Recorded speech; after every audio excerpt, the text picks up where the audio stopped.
ဟောရဌာနမှာလုံပြီးနေဥယျာဉ်ဖြစ်နန်းဆန်နှစ်မှာ73နှစ်ကြာမြင့်၏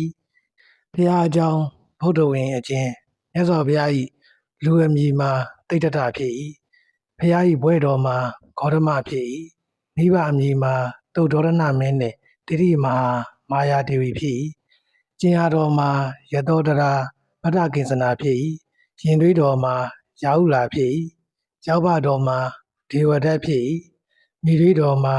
ဂေါတမီဖြစ်၏နေပြည်တော်မှာကပိလဝတ်ပြည်တက္ကအတိုင်းမြစီမဒေတာဖြစ်၏ဟောရဌာနမှာလုံပြီးနေဥယျာဉ်ဖြစ်၏နန်းဆန်နှစ်မှာ73နှစ်ကြာမြင့်၏16နှစ်မှ29နှစ်အထိဖြစ်၏နမိတ်ကြီးများမှာသူကိုသူနာသူသည်ယဟန်တို့ဖြစ်၏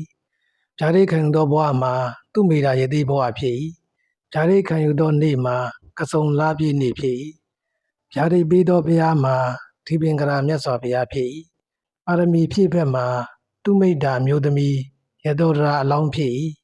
ပါရမီဖြည့်ရာကာလမှာလေးတင်ချေနှင့်ကဘာတသိန်းဖြစ်၏သူမိတာဘဝမှာဝိတ္တန္တရာဘဝအထိတိုင်အောင်ဖြစ်၏ပါရမီဖြည့်ရခြင်းရည်ရွယ်ချက်မှာတရားများအကျိုးဆောင်ရွက်ရန်ဖြစ်၏ဒုက္ခစရိယာကျင့်သည့်နေရာမှာဥရဝေလာတော်ဖြစ်၏ဒုက္ခစရိယာကျင့်ဟူသည်ခန်းရင်စွာပြုရသောအကျင့်သည်ဒုက္ခစရိယာကျင့်ရသောနှစ်မှာ6နှစ်ဖြစ်၏မဟာတက္ကရာ69ခုမှ103ခုနှစ်ထိဖြစ်၏တောထတော်မူသောအသက်အရွယ်မှာ29နှစ်ဖြစ်၏ဘုရားဖြစ်ချိန်တက်တော်ရွယ်မှာ35နှစ်ဖြစ်၏ဘုရားပွင့်ချိန်တက်တန်းမှာ100တန်းဖြစ်၏အလုအကျွေးမှာပင်စဝတ်ကြီး9ဦးဖြစ်၏ဒုက္ခစရိယာကျင့်ခိုက်ကိုဆိုလိုသည်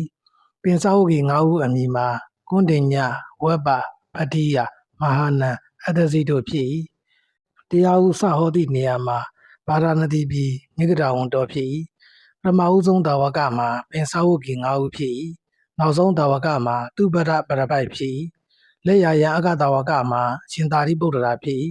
လက်ဝဲယံအကတာဝကမှာရှင်မောက္ကလံဖြစ်၏အဆုံးမသာသနာမှာပရိယတ္တိပฏิပတ်တိပฏิဝေဒဖြစ်၏ကျင့်စဉ်သိက္ခာမှာသီလသမာဓိပညာဖြစ်၏ချမှတ်သောလမ်းစဉ်မှာမျက်စိမှပရိပဒါမက္ခင်လမ်းစဉ်ဖြစ်၏တန်တီတော်ယူသောနေ့မှာမဟာတက္ကရာ68ခုဝါဆိုလပြည့်ဇာတာပရိနိဖြစ်၏ဖွားမြင်တော်မူသောနေ့မှာမဟာတက္ကရာ68ခုကစုံလပြည့်တောက်ကြနေ့ဖြစ်၏တောထွက်တော်မူသောနေ့မှာမဟာတက္ကရာ69ခုဝါဆိုလပြည့်တနင်္လာနေ့ဖြစ်၏ဘုရားဖြစ်တော်မူသောနေ့မှာမဟာတက္ကရာ103ခုကစုံလပြည့်ဗုဒ္ဓဟူးနေ့ဖြစ်၏ဓမ္မစစ်ကြာဟောကြားတော်မူသည့်နေ့မှာမဟာတက္ကရာ103ခုဝါဆိုလပြည့်စနေနေ့ဖြစ်၏ပြိဋိဘံဆံတော်မူသောနေ့မှာမဟာတက္ကရာ148ခုကစုံလပြည့်အင်္ဂါနေ့ဖြစ်၏တေဇောတက်လောင်တော်မူသောနေ့မှာမဟာတက္က